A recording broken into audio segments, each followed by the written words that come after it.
Hey everyone, so someone asked me a great question today, which is how does the volatility of Bitcoin impact adoption? And how do you avoid circular reasoning where you need less volatility in order for people to adopt Bitcoin as a money and medium of exchange, but less volatility comes with adoption. So how do you avoid a circular reasoning problem where you need more adoption to bring down volatility, but volatility does not come down until there's more adoption? So it's a great question. The answer is to understand the different aspects of money.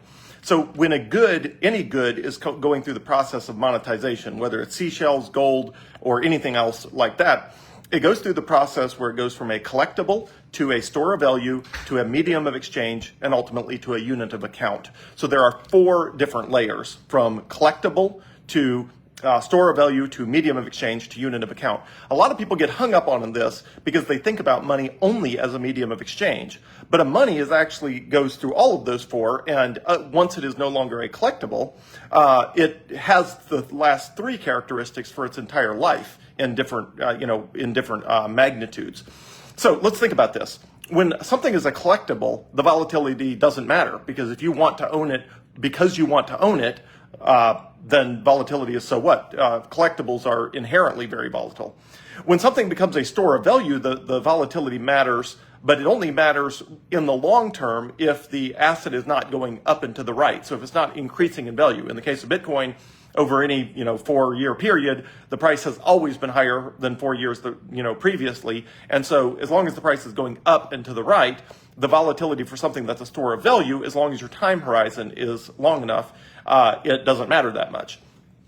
For a medium of exchange, the volatility matters more, because obviously if you're exchanging things on a day-to-day basis and the price is literally all over the place, then that creates more issues unless you can stomach that volatility. So for a medium of exchange, the volatility matters more than for a store of value, which matters more than for a collectible.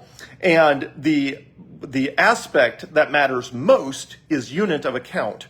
Unit of account meaning that is what you're denominating debts in, that is what you're expecting to get paid for in the future, that is what your paycheck is denominated in, meaning rather than someone agreeing they're going to pay you $2,000 a month or $3,000 a month, instead they're going to pay you 1% of 1 Bitcoin a month or something like that. And that in that case, unit of account really does matter, because if the price goes up and down and you really don't want to be in a position where the income to pay for your daily needs is denominated entirely in Bitcoin, but your daily needs are denominated in US dollars, unless, again, you can stomach that volatility by having reserves. So anyway, so all that to say, when people say, how do you get more adoption with the volatility, and how will it get adoption because of volatility? How do you avoid that sort of chicken and the egg problem or that circular reasoning?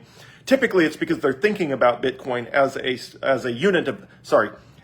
a medium of exchange, rather as its only attribute. And if that was the only attribute, that would be problematic, because as a medium of exchange, if that was the only reason people were using it, then less volatility would lead to greater adoption, and greater adoption would lead to less volatility. But what would jumpstart that process? In the case of Bitcoin, it doesn't matter, because the vast majority of people who are adopting Bitcoin are adopting it as a store of value. And as a store of value, as long as the long-term trajectory is up and to the right, meaning growth, then the short-term volatility effectively just is a metric that determines the upside of the long term. So if Bitcoin was very low volatility now, it would tend to be also the case that the long-term upside potential was also limited, because obviously if something is only going up or down 1% a year, well, you're not going to get a 50 or 60% increase on the value of that asset in a year, because that's mathematically impossible. So anyway, so the answer to the question is the vast majority of people are using Bitcoin. We can leave collectible off the table. Bitcoin was a collectible maybe the first 6 months, or somewhere between 6 months and 18 months before it had a price, before anybody had actually exchanged it for anything. You could think of it as a collectible that had not yet become a money. Once it was actually exchanged for 2 Papa John's pizzas, it became a money, and has been ever since. So in sort of the modern era, which is the last 14 of the last 15.5 years, the last 14 years, Bitcoin has been serving as a store of value, medium of exchange, and unit of account. But by far, it's weighted on the front end of that. Meaning, if I had to split it, down, I would say, I'm just making these numbers up literally off the top of my head right now. I would say Bitcoin's probably 80% a store of value, 19% a medium of exchange, and 1% a unit of account. Almost nobody is using Bitcoin as a unit of account. So what will happen over time is, as the price increases, let's say on its way to $1 million, the closer it gets to $1 million a coin, the more that will start to balance out. Initially, it'll go from 80% store of value, 19% medium of exchange, and 1% unit of account. It will become 60% store of value, 30% medium of exchange, 10% unit of account. Actually, the unit of account function is usually last and with a significant lag. So let's say it goes to, let's call it, instead of 80%, 19%, and 1%, it'll go to, 60%, 35%, and 5%.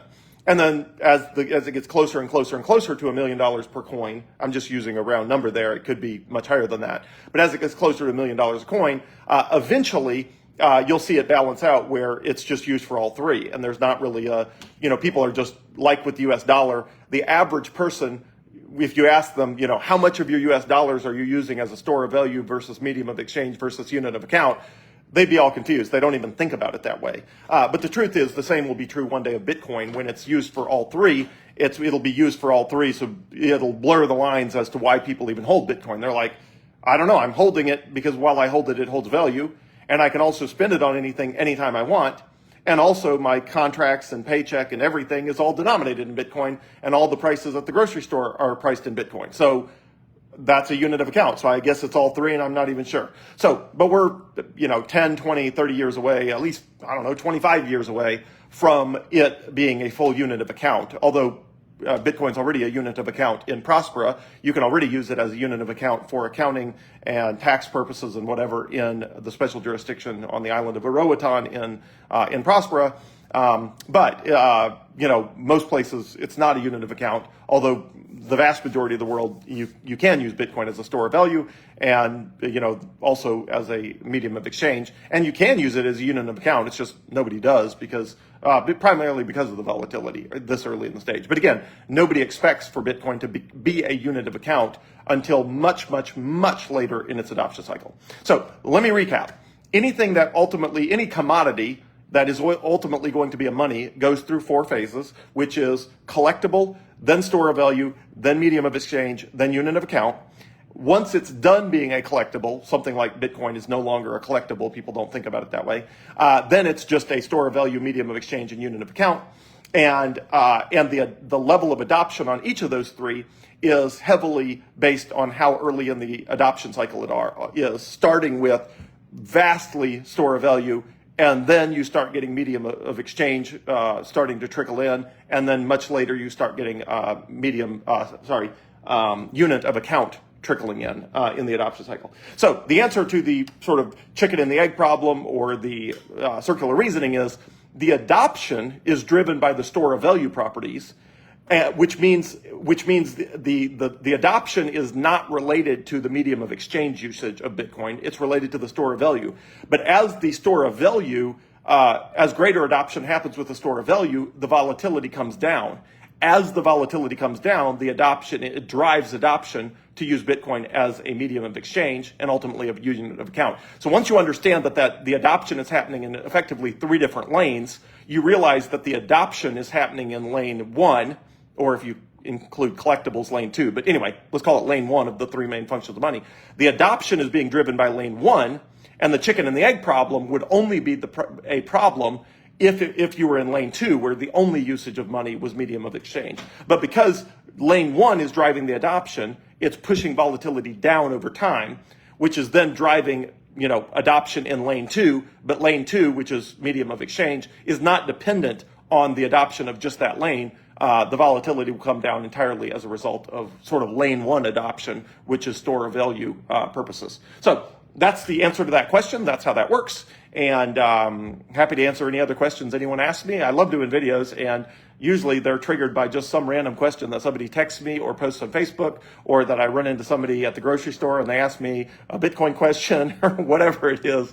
But always happy to answer any questions anyone has. Thanks.